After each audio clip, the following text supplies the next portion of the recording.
자, 리포트에서 보신 것처럼 SG증권발 이 주가 급락 사태 후폭풍 커지고 있는 상황이죠. 네. 이에 대해서 검찰과 금융당국이 함께 수사에 나선 상황입니다. 관련 소식과 함께 한 주간의 이슈 살펴보도록 하겠습니다. 네, 이현종 문화일보 논사위원 계속해서 함께 하시고요. 승재현 형사법무정책연구원 선임연구위원 새로 모셨습니다. 안녕하세요. 안녕하십니까. 승 의원님, 무슨 8조 원이 나흘 만에 증발됐다. 일단 의혹에 있는 거는 좀 일반적인 것 같아요. 그 의혹을 갖는다는 건. 두 가지 의혹을 말씀을 드릴게요. 예. 지금 우리가 갖고 있는 8가지 종목은 저희들은 잘 모르는 종목이에요. 네. 왜냐 거래량도 적고 사실 탑티어 주식이 아니고 이렇게 흔히 말하니까 마이너 주식이니까 예. 잘 몰랐는데 네네. 이게 주식을 다 보시면 1년 가까이 약 하루에 1%씩 쭉쭉쭉쭉쭉 계속 우상향 곡상으로 예. 올라갑니다. 오. 근데 그게 올라가는 과정이 사실 뭐 우리 앵커 주식을 하시는지는 모르겠지만 주식이 매일 우상향 곡선한다는 건 현실적으로 쉽지 않는 거거든요. 네네. 그런데 이게 계속 우상향하는 과정에서 어떤 정황이 보이는가 하면 투자 그 일임이라 그래가지고 보통 제가 이제 투자를 하겠습니다라고 이야기하면 예. 그 투자 회사에서 뭐 얼마를 투자를 하세요. 그러면 투자를 하고 난 다음에 거기에 대해서 이렇게 일일 보고를 할 거잖아요. 그런데 이거는 돈도 맡기고 통장도 맡기고 휴대폰까지 맡기는 어떻게 보면 세 가지 종류를 다 맡겨서 야. 그 투자 회사가 알아서 하도록 만드는 거예요. 이게 투자 일임인데 이게 불법이에요.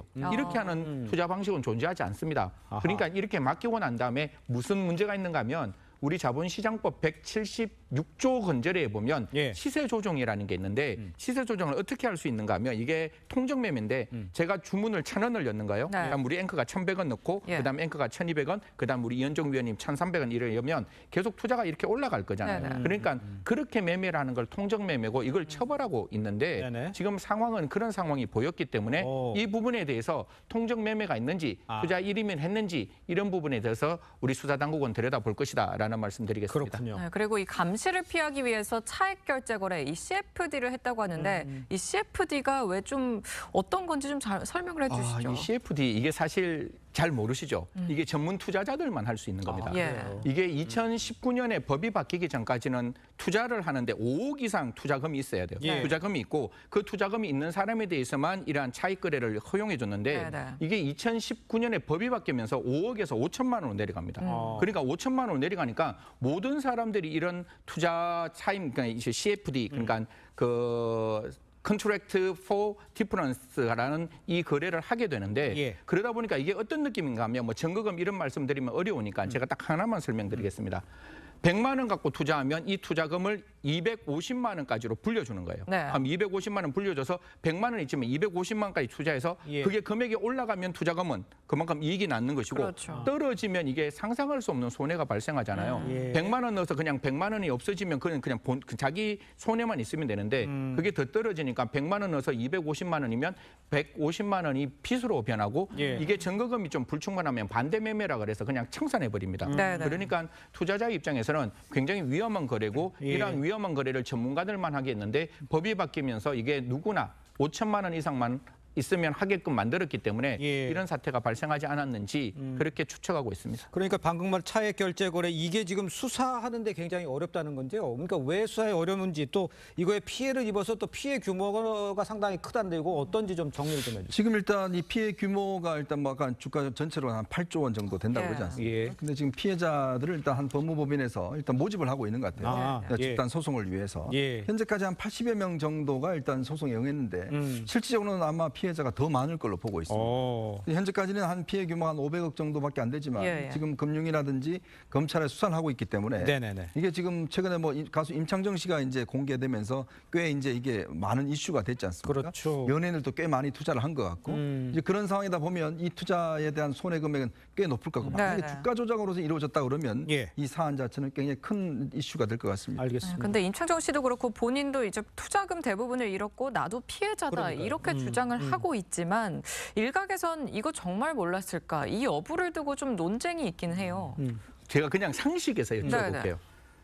30억이라는 돈은 작은 돈이 아니잖아요. 크죠. 그러니까 아무리 돈이 많더라도 30억은 큰 돈입니다. 네. 그러면 어떤 투자회사에 딱 맡기면 맡길 때 어떤 느낌이 드는가 하면 이 30억이 무조건 우상향 곡선으로 올라가지 않는다는 생각이 들면 굉장히 치밀하게 그 투자에 대해서 들여다보겠죠. 불안하죠. 불안하니까. 네. 그런데 아까 제가 말했다시피 원칙적으로 통장 맡기고 휴대폰 맡기고 알아서 그 돈을 굴려주세요라고 얘기하는 거는 굉장히 일반적으로 납득되지 않습니다. 그리고 네네. 아까 말씀했다시피 하루에 600억을 팔고 하루에 뭐 일정 금액을 파는 것 이게 뭐 제 직을 걸고 절대로 알 수 없다라고 이야기하지만 그게 쉽지는 않는 일이라서 네. 이런 부분에 대해서 분명히 들여다봐야 되고 네네. 여기서 문제가 있는 거는 그런 것을 미필적으로라도 알고 있으면 정말로 이게 시세 조종이라는 걸 예. 미필적으로 네네. 정말 있을 수 있어? 그래도 괜찮아 정도의 의사가 있었으면 그 부분에 대해서는 공범이 되는 거고 정말 그걸 몰랐다면 이제 피해자가 되는 건데 지금 수사당국이 살펴본다고 하니까요. 이 부분 제대로 살펴서 정말 공범자인지 아니면 피해자인지 밝혀야 할 대목이라고 말씀드리겠습니다. 그래야겠네요. 검찰과 금융당국의 합동 수사단이 지금 준비가 된 상태죠. 예. 어떻게 수사가 되는지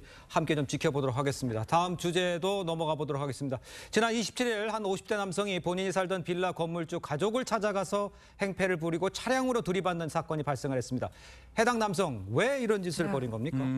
저도 이제 임차를 해봤잖아요. 네. 뭐 고시공부를 할 때도 해봤고 여러 가지 해봤을 때 2달치 안 내면 그냥 집주인은 저를 이렇게 바깥으로 내어보낼 수 있어요. 네. 그게 임대차 관계를 종료할 수 있는데 네. 이분은 40만 원 월세였는데 10달치를 내지를 않았답니다. 오. 그러니까 10달을 안 냈으니까 집주인의 입장에서는 아 이거 명도소송을 제기해야 되겠다라고 또 명도소송을 제기하고 성소 판결을 받았어요. 네. 그러니까 강제 집행을 하게 되니까 이 사람은 이제 이 집으로부터 쫓겨날 수밖에 없었는 거죠. 일단 쫓겨났는데 쫓겨나는 과정에서 옥신각신을 하는 그런 어떤 문제가 발생을 했는가 봐요. 아. 사실 반려견을 뭐 데리러 오는 과정에서 옥신각신했는데 거기서 자동차 갖고 이제 그 집주인하고 그다음 집주인의 아들 부부에 대해서 여러 가지 이제 위해를 가는 중에 차를 급발진을 시켜가지고 흔히 말해서 그 부부 그러니까 그 집주인의 아들들에게는 상처를 입히고 그 부부에게도 상처를 아이고. 입힌 사건입니다. 예. 네, 이 남성이 도주 과정에서 이 차량이 고장 나니까 카센터에 들러서 다른 차량을 빌리기까지 했다고 하는데 결국 체포가 됐습니다. 피해자인 빌라 건물주 가족 지금 좀 어떤 상태죠? 제가 아까 4명이 다쳤다고 말씀했잖아요. 그래서 아들은 제일 처음에 이제 자동차를 했을 때 그때부터 옥신각신했는가 봐요. 뭐 당신 당연히 주거 침입죄가 되거든요. 주거 침입죄로 신고하겠다 이런 옥신각신하는 과정에서 자동차에 부딪혀서 척추를 다쳤다고 합니다. 그 옆에 있는 부인도 예. 뼈가 골절상을 입었다고 하는데 네, 병원에 네. 입원한 상태고 뭐 생명에는 지장이 없다고 합니다. 또 그 아들의 부부, 그러니까 집주인이죠. 집주인도 다쳐가 있는데 사실상 이런 일 분명히 명도 소송 제기할 수밖에 없는 10개월의 체납을 했다면 그러니까요. 사실 그 부분에 대해서 과연 세입자로서 할 일을 다 했는지는 조금 들여다봐야 된다. 화날 수 있어요. 당연히 쫓겨나면 화날 수 있어도 10달치 안 냈으면 문제 있는 거 아닌가 그렇게 말씀드리겠습니다. 예. 자, 다음 이슈도 짚어보도록 하겠습니다. 경남 창원에서 무려 55년간 무료 예식장을 운영하던 이 신신 예식장의 낙삼 선생님 별세를 했습니다. 향년 93살인데요. 백낙삼 씨죠. 네, 백낙삼 예. 씨죠.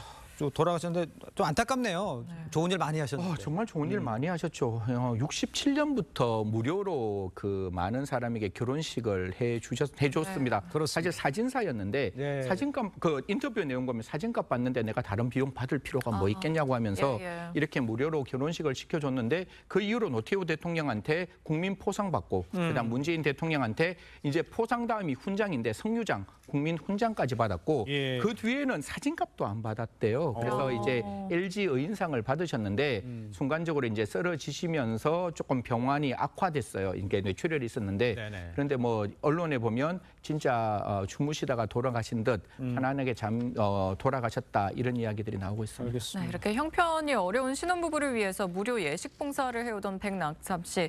그렇게 지금 이렇게 해서 결혼한 커플이 10,000쌍이 넘는다고 해요. 그러니까 뭐 이분이 지금 뭐 오랫동안 이렇게 봉사와서 하셨기 때문에 참 그동안 보면 지금에서야 뭐 돈이 없어서 이제 요즘은 구청이나 이런 데서 많이 이제 무료 예식도 하곤 하지만 네. 어려운 시절에는 진짜 이 없는 분들 같은 경우는 예식하기가 어려웠습니다. 맞아요. 예. 그래서 그런 부분들을 정말 사진값만 받고 그동안 쭉 해서 만여 쌍이 넘었다고 그래요. 그래서 이제 이분이 뭐 전직 대통령으로부터도 포상도 받고 윤석열 대통령도 이제 후보자 시절에 여기를 직접 방문해서 맞아요. 예. 거기에 간 적도 있고 네. 또 TV 다큐멘터리로 많이 다뤄진 적이 있습니다. 네. 근데 이제 그 아들과 또 이제 부인께서 이 부분을 또 계속 이어나가겠다.